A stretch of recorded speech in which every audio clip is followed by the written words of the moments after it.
400 సంవత్సరాల చరిత్ర కలిగిన రాకంచెర్ల శ్రీ యోగానంద లక్ష్మీ నరసింహస్వామి మహోత్సవాల ప్రతిష్టను కొనసాగిస్తూ వికారాబాద్ జిల్లా పూడూరు మండలంలోని రాకంచెర్ల శ్రీ యోగానంద లక్ష్మీ నరసింహస్వామి మహోత్సవాలు రాకంచెర్ల మాజీ సర్పంచి కమ్లీభాయ్ పెంటయ్య ఆధ్వర్యంలో ఘనంగా జరుగుతున్నాయి.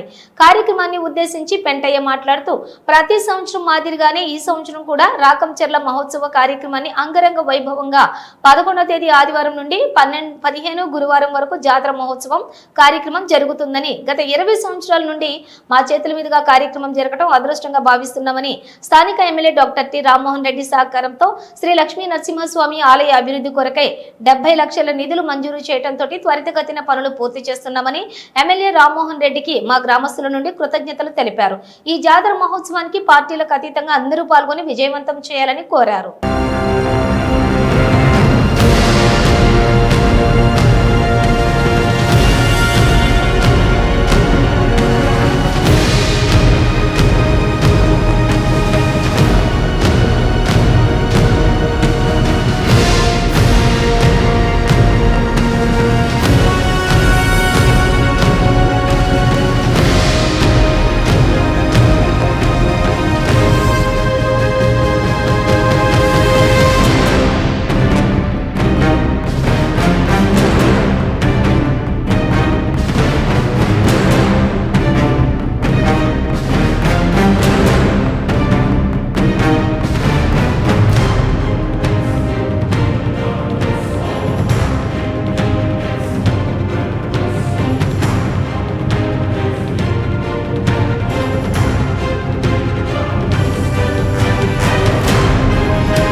శ్రీ రాకంచెర్ల లక్ష్మీ నరసింహస్వామి జాతర మహోత్సవాలకి పురస్కరించుకొని ఈరోజు మన టి రామ్మోహన్ రెడ్డి సార్ దగ్గర 20 లక్షల నిధులతో ఈ జాతర సీసీ రోడ్డును ప్రారంభించుకోవడం జరిగింది.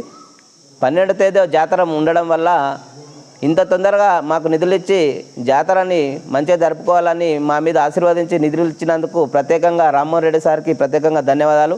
అదేవిధంగా రాకంచెర్ల జాతర అంటేనే ఒక ప్రత్యేకత ఉంది.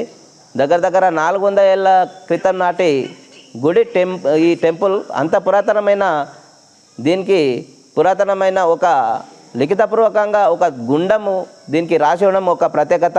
అదేవిధంగా ఒక 300 ఏళ్ళ క్రితం నాడు ఒక రాణి పరిపాలించింది. అదే రాణి ఇక్కడ రథంని మా రాకంచెర్లకి ఒక రథంగా చేయించడం జరిగింది. ఆ రథం ఇప్పటికీ వాడుకంలో ఉన్నది. ఆ రాణి ఎవరో ఇప్పటికి కూడా తెలియదు. దగ్గర 300 ఏళ్ళ క్రితం నాడు కట్టించి ఇచ్చింది ఆ రథం. అదేవిధంగా ఇక్కడ ఉన్న కీర్తనల్లో మళ్ళీ తెలంగాణలో కానీ ఆంధ్రలో కానీ ఎక్కడైనా కానీ ప్రతి ఒక్క గుడిలో మా కీర్తనలు, మా రాకంచెర్ల కీర్తనలు వినిపించడం మాకు ఎంతో సంతోషంగా ఉంది. అదేవిధంగా భజన భక్తులకు ప్రత్యేకంగా విన్నపం, మీరందరూ పెద్ద ఎత్తున పాల్గొని ఈ జాతర ఉత్సవాన్ని అంగరంగ వైభవంగా మాకు భజనతో అలరింపజేయాలని మనస్ఫూర్తిగా కోరుకుంటూ, అదేవిధంగా 12వ తేదీ సాయంత్రం 8 గంటలకు కళ్యాణం జరుగుతుంది. తర్వాత కళ్యాణం అయిపోయిన తర్వాత రథోత్సవం ఉంటుంది. రథోత్సవం చాలా అంగరంగ వైభవంగా జరుగుతుంది. అసలు గత 20 సంవత్సరాలుగా ఒక జాతరను అంగరంగ వైభవంగా జరుపుకోవడం జరుగుతుంది. దాంట్లో భాగంగా ఈ సంవత్సరము చాలా గొప్పగా రథోత్సవం ఉంటుంది. కాబట్టి పెద్ద ఎత్తున జాతరకు భక్తులు తరలి రావాలని, అదేవిధంగా కళ్యాణం అయిపోయిన తర్వాత